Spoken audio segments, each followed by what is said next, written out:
is Austin, it is I, Omnibrennen, seer of all things, knower of most everything else, and this week I am joined by... Hey, I'm SuperTy.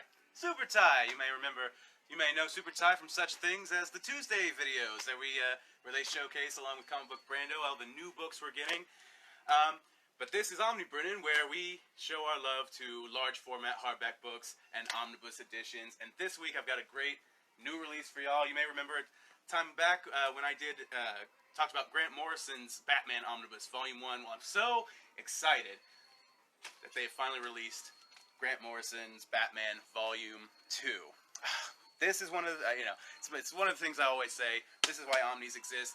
And sometimes it's to take big events, things that took place over a bunch of different titles, and put them all in one convenient spot. Sometimes it's to showcase great creators and the work that they did on a character. That's Grant Morrison. He is one of the Batman writers of all time. He's one of the guys.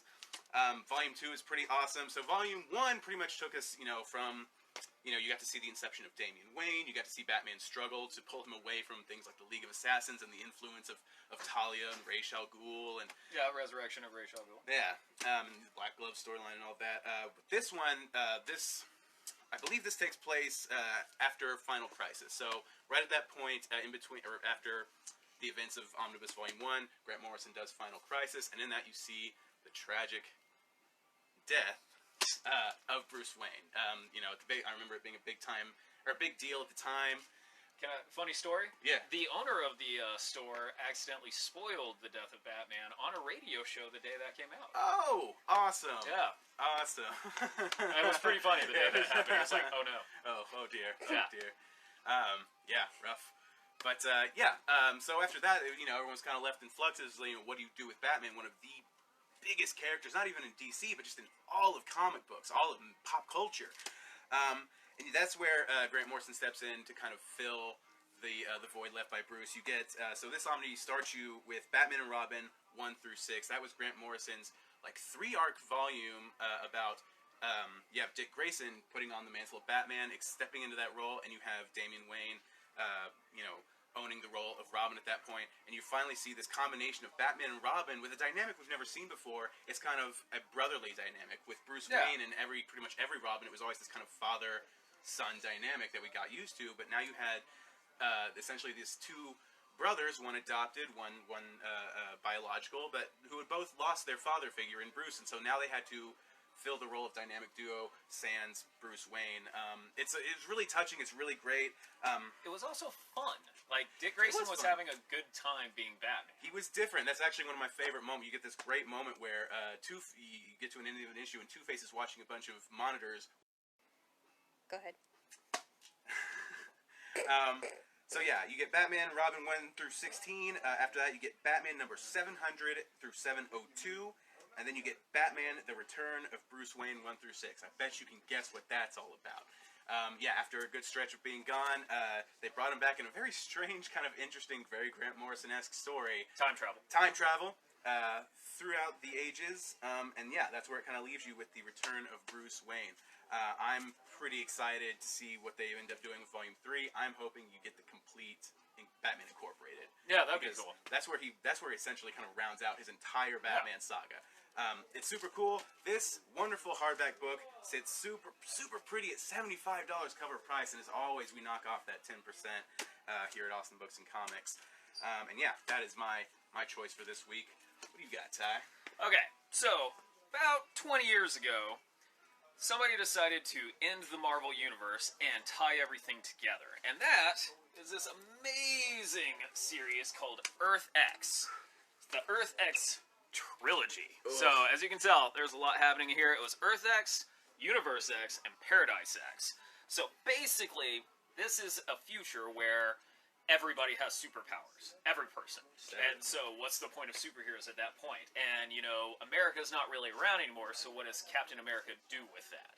But then you also find out why there's a Watcher. What's up with Celestials? Why are there alternate timelines? Why are there monsters? Why are there everything? And it all ties in perfectly in this series. The only problem with this series was, at the very last issue of Paradise X, they thought they had 3 more issues to go, and they actually got told, no, this is going to be your last one. So the last issue is just like, pure exposition, just like, okay, this, and this. Oh, you always hate to see that happen. Yeah, this also includes a lot of really cool Alex Ross design concept art. This was kind of his baby. Yeah, this was his answer to Kingdom Come for Marvel. You know, Kingdom Come was dystopian future that ended really hopefully. This is just everything's bad, and but in a great way. Like, and there's new characters that show up. Like, there's this Daredevil, but it's not Matt Murdock, and he's just basically indestructible. Lady Thor actually shows up in this, but it's not Jane Foster. It's actually Thor that just gets switched around by Loki. So a lot of crazy things. How about that? Yeah, the Hulk and Bruce Banner split, and Bruce Banner is like a 10-year-old, and the Hulk is just this giant ape monster. Weird stuff happens in this, and that's why I love it. This was out of print forever, like at least 15 years. Yeah, I definitely remember like seeing you in stores sometimes, just like hunting for copies. You know, I for a long time had never even gotten a chance to read it because I'd heard about it and it sounded amazing, and I kind of loved that whole kind of, you know, what if you were to end everything? How would you tie it all together? Yeah. How would you warp the characters? And I love that. But yeah, but it wasn't available, and it's freaking fantastic. Also, a cool thing they did, and I'll show you the back of this.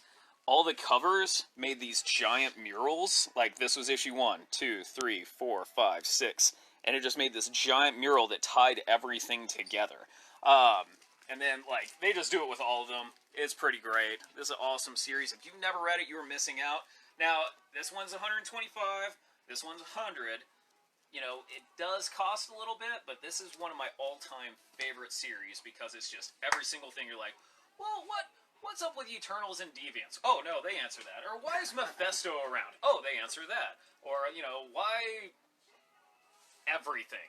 And that's why I liked it. Like, how does the Ultimate Universe happen? Because when they started this... really? They touch on that. When this started, Ultimate Universe wasn't around, but then it became a thing, and then they explained, oh yeah, this is how there could be an Ultimate Marvel as well. It hits everything. It's awesome. That's all I gotta say about it. It's one of the grand opuses of Marvel, essentially, and it seems like the Omnibus collection is the way for this to exist, too. It's just it's got that grandeur to it, you know? All one thing. All together, very prestigious hardback. It's great. Well, cool. That's this week's Omni video. We've got... what do we got coming up soon? We have our Rainbow Jam. That's going to be next week. That's going to be the 27th from 7 to 10. We're going to have snacks. We're going to have a couple of drinks. If you want, bring your own snacks as well, kind of potluck style, because there's dietary needs for certain people that can't have nuts or dairy. Yeah, for sure. So bring some. You know, if there's something certain you want, we'll have some things, but we're trying to make it a little more potluck style. Lila Sturgis is going to be our special guest for that. You know, Lila's awesome. Lila is awesome. Yeah.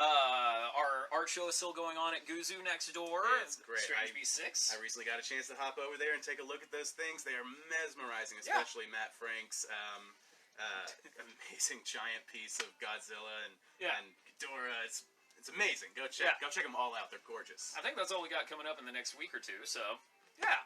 Come on down.